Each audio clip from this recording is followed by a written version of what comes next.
Hello there, you're watching the press preview, a first look at what's on the front pages as they arrive. In the next half hour, we'll see what's making the headlines with the broadcaster and commentator Alex Andreou and the Sunday Telegraph's political editor Camilla Turner. So let's take a quick look at what is on some of those front pages. Well, according to the Metro, the number of channel crossings by migrants so far this year is now more than 5,000, a record for the first 3 months of any year. The Eye reports that Tory insiders are warning Rishi Sunak that he may not be saved by an economic upturn ahead of the general election. The Mail leads with the Prime Minister defending J.K. Rowling after she dared police to arrest her under controversial new hate crime laws. The Guardian reveals its analysis indicating that Conservatives have made no progress on half of their levelling up targets for UK regions. A Telegraph analysis shows that up to 1.6 million more pensioners will be paying income tax within 4 years as a result of Tory stealth raids.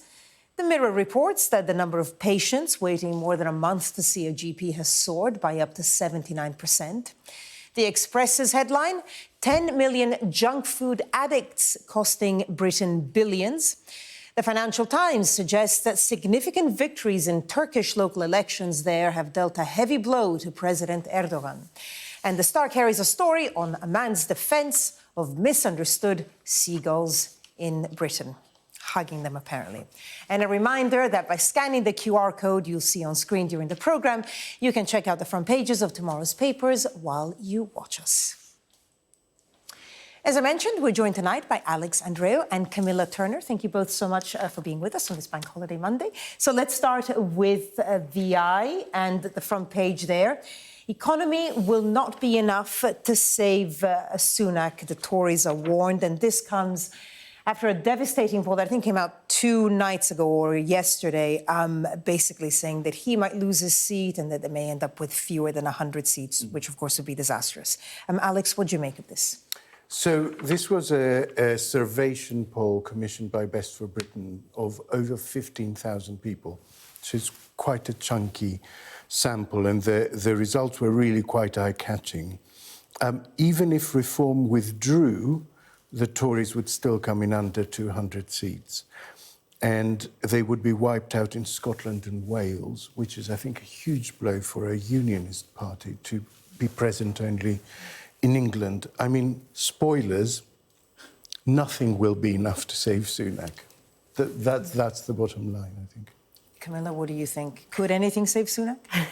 Well, I think this is a really interesting front page full of different talking points, but all essentially pointing in the same direction, which is that the Conservative Party are in real trouble. They're leading on the fact that the economy won't be enough to save us, but it also talks about migrant crossings, sort of small boats in the Channel, up in record numbers. Also, other Tory MPs being on manoeuvres to potentially shore up their own leadership bid. So you've got a party that are busy fighting each other and at the same time not apparently solving any of the major problems that the country faces. I suppose at that question, the point is, do you think there will be some kind of leadership contest, Alex? So I do, you don't. Reasons. So my reasons are these. I think when we analyse what might happen, people tend to credit the Conservative Party with a sort of combined intelligence, when really it is individual decisions of over 300 people. And I think enough of them will get spooked by polls like this to make a knee-jerk reaction. Because the polls showed quite a lot of senior Tories actually losing their own seats. So a personal decision. Why don't you agree, Camilla? I could be wrong. This could be my famous last words. But I just think that the potential leadership candidates, people who see themselves as the next leader of the Conservative Party, no one wants to move too soon and get burnt out. No one wants to lead the party into electoral defeat, which many people in the Conservative Party think is inevitable. And the question is more, how big will the defeat be? Not will we be defeated? If you're a leadership candidate, you would more likely want to swoop in after the general election to say, I'm here to rebuild the party, to lead us in opposition and to correct the mistakes that we made before. Because, as you say, there's loads of challenges facing them now. Let's look at the Daily Telegraph and their front page, their top story. Stealth tax raid on 1.6 million pensioners. When it says here Tories will pay at the ballot box as more retirees than ever are dragged into the income levy.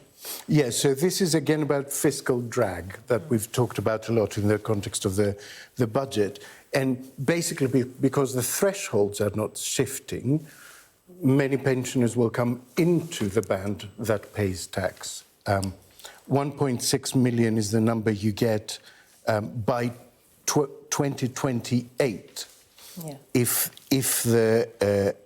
the thresholds are not adjusted upward with inflation. So it's a sort of doppelganger analysis of how many people would be paying tax versus how many will be paying tax.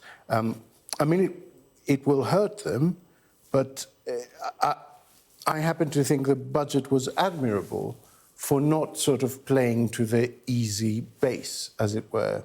And I thought the notion of pensioners paying a little bit more so that the younger generations don't get constantly clobbered is an admirable sentiment. Camilla? Well, I think where the story is really important is the fact that for the Conservative Party, they really rely on older people coming out to vote for them. So if you're an older person, you're a pensioner, you've worked all your life, suddenly you're realising that you're going to be hit with this stealth tax, so paying far more in taxes than you previously would have done because of the government freezing the thresholds.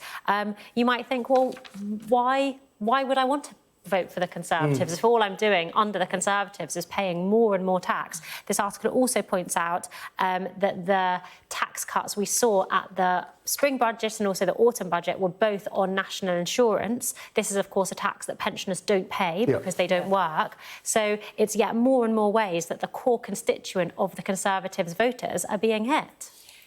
Forgive me, let's just go to the Mirror and look at this story. I mean, it all ties in. It's all basically the main topics of any election. This is the NHS. Headline of the Mirror, doctor won't see you now or anytime this month as the waiting lists soar. Now, this is waiting lists for GP appointments. Today, we had the story of waiting lists, or waiting times, rather, at A&E, potentially costing the lives of 250 patients a week. Camilla, it's bad news all round again for the government. Yes, and as you say, another huge issue going into the election. People in the UK really care about the NHS. It's something that people feel incredibly passionate about, both as a kind of national institution and also because it's a service that we all use. We all need to see a doctor, potentially go to hospital. It's something that's so important to our society. And again, it just seems like things are getting worse and worse. Waiting times getting longer, harder and harder to see a GP. Again, it's just that sense that is anything really working in this country? I mean, in here it says that waiting times to see a GP, they've gone up by 79%. So it's quite a shocking rise. Yeah, and I'm not surprised because what happens is that as councils can do less and less because they have less and less money, it sort of pushes people into the health system. The less social care there is, the less mental health help there is. It pushes people into the GP system, the NHS hospital system. And so really at the root, the base of all of this is local authorities running out of money. Because it's interesting, there's been a push to make people go to their pharmacies as well, rather than the GP for things that perhaps a pharmacist can solve. OK, well, you know, if we're talking about issues for the election, we couldn't not talk about migration, which leads us to the front page of the Metro. Easter crossings take total past 5,000 record migrant arrivals already. Now, a lot of this is weather dependent, obviously, both the Channel and also migrants coming in from the Mediterranean. Tell us a little bit more about the detail in this story, Camilla. So this is really just looking at the latest set of figures on small boat crossings, looking just over the Easter weekend alone and saying that it's shot right up to a record-breaking 5,435. So this is really just showing in a small space of time over the weekend just how many small boat crossings we've had. And of course, this is a huge political issue. We've got Rishi Sunak and his government really putting all their eggs in the Rwanda scheme basket, trying to get that legislation passed by the time of the election, trying to even get flights taking off by the time of the election, whether that will happen or not. And of course, Rishi Sunak has made Stop the Boats one of his 5 pledges. And when he outlined his 5 pledges, he said, hold me to account on this. If I don't fulfil these pledges, then it's up to you to vote me out. So he's really staked a lot of his political capital on getting these small boat crossings down. Because if you look at the numbers, and of course, it's 5,000 illegal crossings and people risking their lives, that shouldn't happen. But if you look at it in the context of the wider immigration numbers into this country, it's not that big, but it is a political point, isn't it? Yes, and the issue is that the Treasury won't let the government control legal migration, because legal migration is absolutely necessary for the economy at the moment. We simply don't have the trained people, and we're not training people fast enough to sort of fill the vacancies that are out there. And so we need legal migration, and so illegal migration has become this sort of displacement activity. We can't do anything about this 700,000, so let's obsess about this 40,000. Yeah. And I mean, if you look at the 4 front pages that we looked at today, it is essentially a failure of his 4 of his 5 pledges.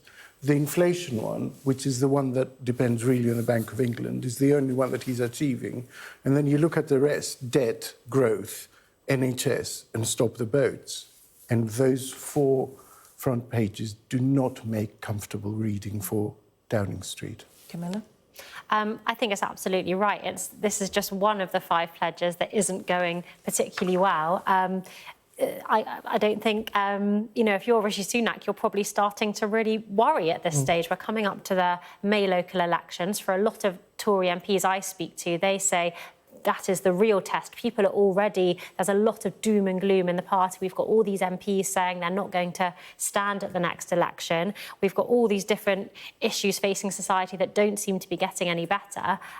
This is not a good moment in time for the Prime Minister. The ancient Greeks used to say panic is terrible political counsel, and panic It's probably what's going on in the Tory party. I know, it may not be good counsel, but I guess it's a natural reaction to some of the stats coming out. Alex, Camilla, thank you so much. Stay with us, because coming up, J.K. Rowling dares Scottish police to arrest her amid suggestions that expressing anti-trans views could be classed as a hate crime.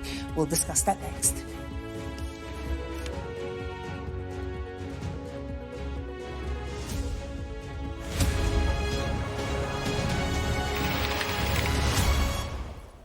Welcome back. You're watching the press preview with me now, Alex Andreou and Camilla Turner. OK, let's look at the front page of the Financial Times. On the front page, the story that actually we've been leading with here on Sky News. Damascus hit, Iran blames Israel strike. So there's been a drone strike on the Iranian consulate in Damascus in Syria. Both Iran and Syria accusing Israel of it. Israel not commenting one way or another. Alex, what do you make of it? And I guess the question always is, and it has been for months now, the danger of an escalation.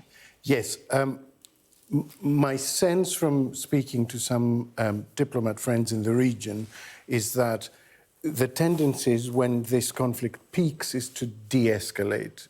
Moderation will come in. And we saw that when the American military base was hit in Jordan.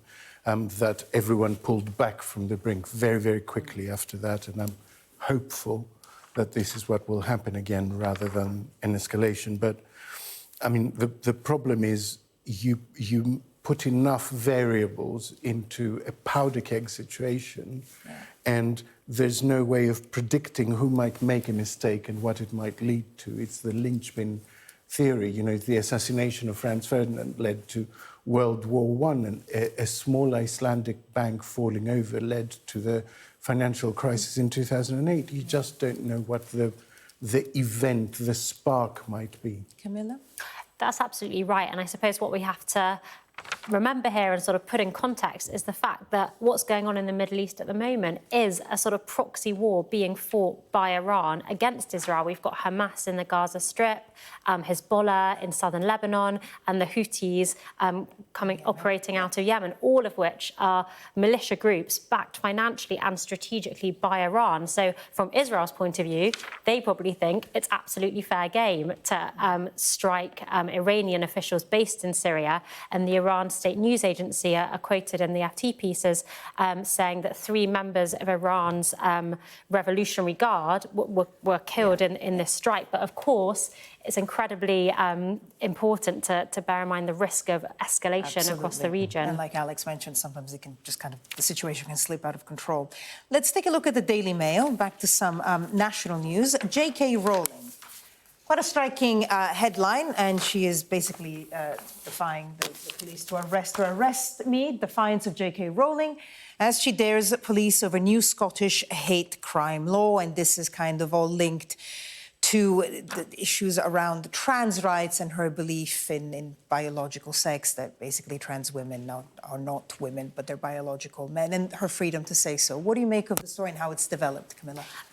So these are new laws in Scotland that we've known about for a while, but they're coming into force today on April the 1st. And these are some quite hefty laws. They carry at most potentially a 7-year jail sentence for someone who is found to have committed one of these hate crimes. And J.K. Rowling is making the point that these new hate laws cover all sorts of different groups, including transgender people, but they don't cover the rights of women and girls, something that she's been a huge proponent of. We've got Rishi Sunak weighing in behind her, defending her right to free speech. Let me just tell the viewers what he actually said. He said, people should not be criminalised for stating simple facts on biology. We believe in free speech in this country, and Conservatives will always protect it. So that's the comment from Rishi Sunak on this particular story in many of the papers. I'm a little bit disappointed in this, because I'm a fan of J.K. Rowling, and as a gay man and a feminist, this entire debate feels like my family are all fighting each other. And the freedom to say anything doesn't mean that you must say everything all the time. This is a debate that needs to be handled with sensitivity. It needs to be handled with compassion and understanding for both sides' issues. So being on the front of a newspaper going, arrest me, to me adds more heat than light to this. And this is a debate that needs a lot more light and a lot less heat.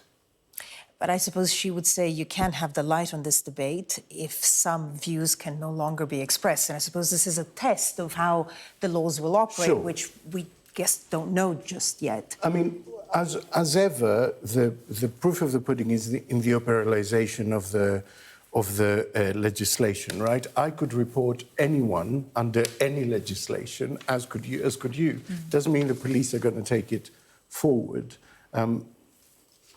Like I said, I don't think anyone is looking for a massive fight on this under this legislation in Scotland. But being issued with a challenge, it just doesn't help. It creates a confrontation, and an artificial one. I'm going to have to leave it there. Alex, Camilla, no, don't be sorry. We'll be back in the next hour. I'm sure we'll discuss it again. For the moment, that's it. You will be back at 11:20. Coming up next on Sky News at 11, Iran and Syria both blame Israel for an airstrike in Damascus, which reportedly killed 2 senior Iranian military commanders.